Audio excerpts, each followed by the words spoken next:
लेकिन आज 6 महीना से बैठे बैठे 6 महीने से बैठे बैठे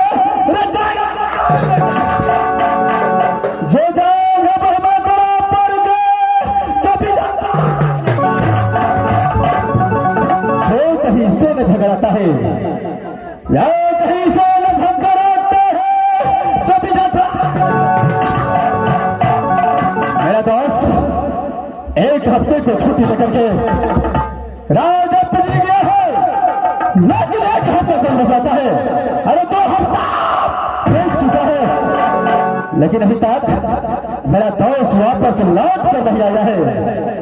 ऐसा मैं अपने दोस्त को आवाज लगाता हूं, अगर मेरा आवाज मेरे दोस्त को कानों तक पहुंच गया तो फौरन लौट कर मोहब्बत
যদি খেলানোর সফলতা হয়তো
राज बिजली का बनता हो जो बेटा कहलाता हो, बेटा कहलाता हो, भिखर कहता जो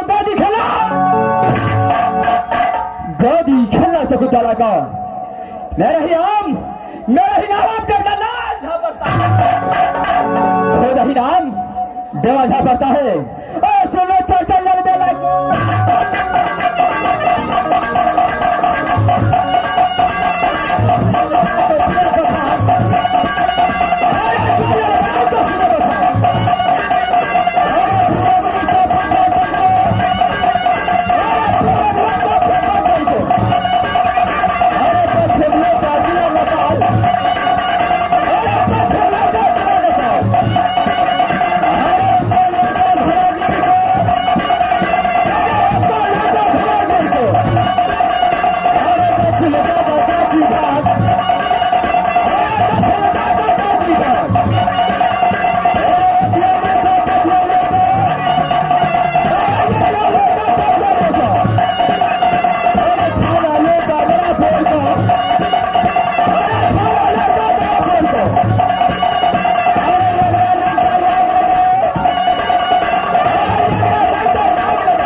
वही राज पीछे बढ़ता हो।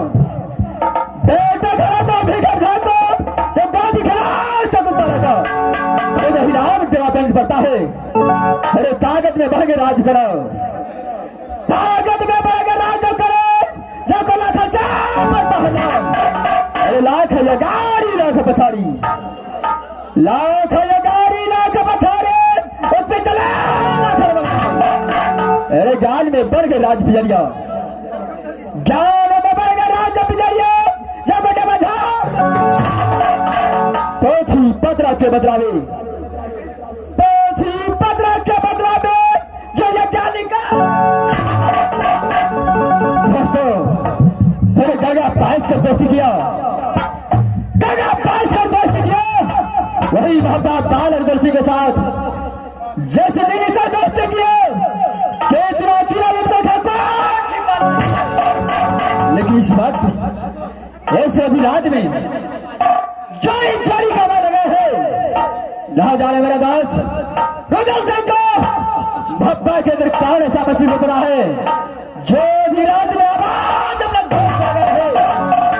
यहां से मैं चल कर देखता हूं कि मेरा दोस्त रुदल सिंह को ऐसा मुसीबत था जो अपने दोस्त को अधी रात में याद किया है। यहां से मैं मोहब्बत अपने दोस्त के पास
बता दो डबलनगर का, हाल बता दो डबलनगर का, जब मुखलाधार अरे मेजरी मरगा 10 बार को छतरे मरगा 10 बार को छतरे रना को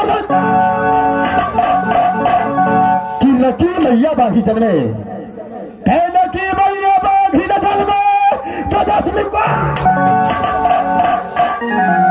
हरदास काल किला में तो डंका बोले, काल किला में चोरी डंका बोले, जंगल में फांसी काल किला में सुंदर कन्या जन्मा है, काल किला में पांच खिलाड़ियां दरवाजा करते चले। अरे मेरे बॉस महापाल किला में जोड़ी डंका बोले, महापाल किला में जोड़ी डंका बोले, जो बंदबरी में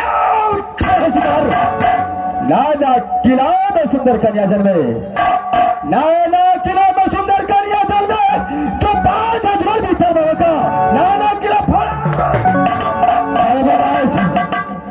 ना सुबह बुलाता है, ना सुबह बुलाता है, ना शाम को बुलाता है, जब बुलाता है तो अभी आग में बुलाता है। अरे दास ये सभी रात में बुलाने का कारण क्या है?